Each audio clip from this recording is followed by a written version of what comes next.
አምራቾችና አስመጪዎች የጉምሩክ ኮሚሽን ለሚቀርቡለት አቤቱታዎች አግባብ ያለውና አፋጣኝ ምላሽ እንዲሰጥ ጠይቀዋል። ይህ ጥያቄ የቀረበው የኢትዮጵያን ጉምሩክ ዋጋ አተማመን ከዓለም ንግድ ድርጅት የጉምሩክ የዋጋ አተማመን ስምምነት መርሆች ጋር ለማጣጣም በተሰናዳው መመሪያ ዙሪያ ኮሚሽኑ ባካሄደው የምክክር መድረክ ላይ ነው። በመርሃ ግብሩ ላይ የተገኘው ሪፖርተራችን ብሩክ አስቀናው በዝርዝር ተመልክቶታል።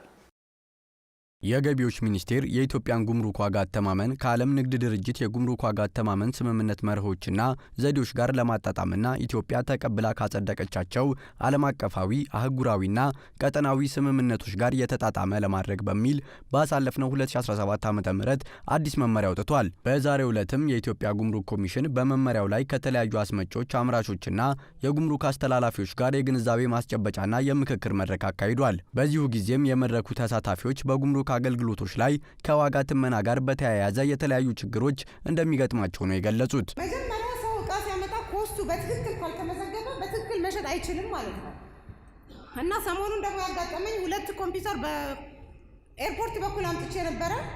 ያዘዘኝ ሰው አርኪቴክት ነው። ለአርኪቴክት ፐርፐዝ ነው ኮምፒውተሩ የመጣው።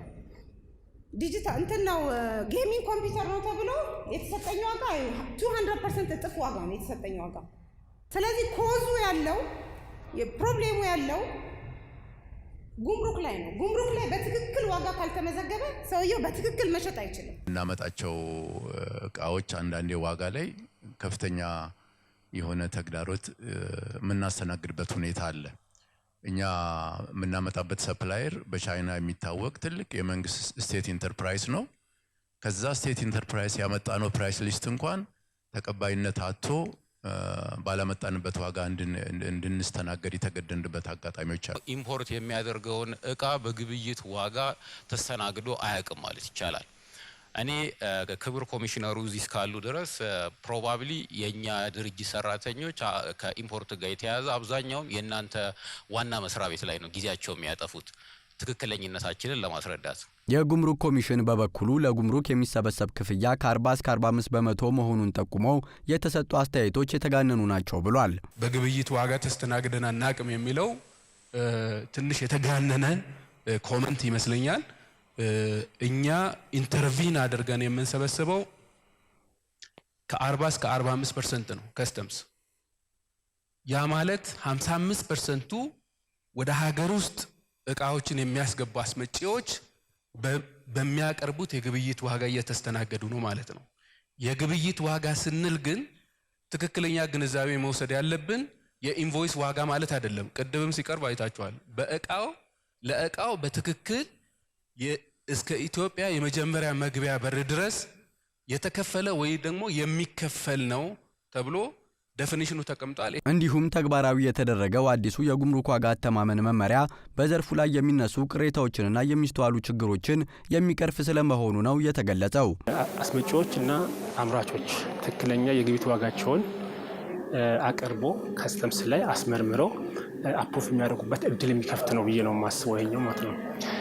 ምክንያቱም ከዚህ በፊት የግብይት ዋጋዎቹ ውድቅ የሚደረጉበት ሁኔታዎች ስናይ ከስተምስ ያደረጃቸው የዋጋ መረጃዎችና የአስመጪው የሚያመጣቸው የትራንሳክሽን ቫሉ በፐርሰንት ልዩነት ካለው ውድቅ የሚደረግበት ሁኔታዎች ነበሩ። አሁን ያ ሁሉ ቀርቷል ማለት ነው።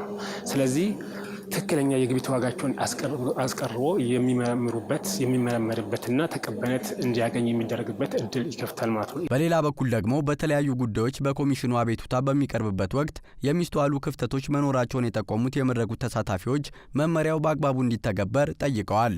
ላይ የተጻፈውና የሚተገበረው የሰራተኞች የብቃት ሁኔታ የተለያየ ስለሆነ አንደኛው ትክክል ነው ሲል አንደኛው ትክክል አይደለም በሚል አቤቱታ ረጅም ጊዜ እየገባን ስለሆነ እዚህ ላይ በተጻፈው መልክ ቢሰራ አቤቱታ ስናስገባ በትክክለኛው መሰረት አይደለም ውሳኔ የሚሰጠን ወይንም በጣም ረጅም ጊዜ ይፈጅብናል ያን ውሳኔ። ስለዚህ ህጉ መውጣቱ የነበረን ችግሮች አይታችሁልናል። ከአቤቱታው ተነስቶ ይሄ ነገር ተወስኗል ብዬ እገምታለሁ። ግን አፈጻጸም ላይ አሁንም በጣም ክፍተት አለ፣ መሰራት አለበት ብዬ እገምታለሁ። የጉምሩክ ኮሚሽነሩ ደበሌ ቃበታ በበኩላቸው በአቤቱታ አፈታት ሂደት ላይ ያሉ ቅሬታዎችን ለመፍታት ቡድን ተቋቁሞ ጭምር እንደሚሰራ ገልጸው በዘርፉ ያሉ ብልሹ አሰራሮችንም ለመከላከል በጋራ እንስራ የሚል ጥሪ አቅርበዋል። አቤቱታ ሂደት መጣችሁ በብራንች በዋና መስሪያ ቤት ተወስኖ ወደ ግብር ግባኝ በሚትሄዱበት ጊዜ እንኳን ኤኒ ፒስ ኦፍ ሀቅ አለች የቀረችብኝ ሰው ካለ እኛ ሪቨርስ አድርገን እንደገና እንመለከተዋለን። ወደ ኋላ ክፍት አድርገን ቲም አቋቁመን ከዋጋ ከታሪፍ ቲም አቋቁመን እናጠናለታለን፣ እናቀርብላቸዋለን። በዚህ ደረጃ ያሻሻል ናቸው። ነገር ግን የዋጋ ክለሳ ስናደርግ የታሪፍ ክለሳ ስናደርግ የምናያቸው ቆሻሻ ጥፍሮች አንድ ሁለት የላቸውም። ይህንን ማረም መቻል አለብን በጋራ።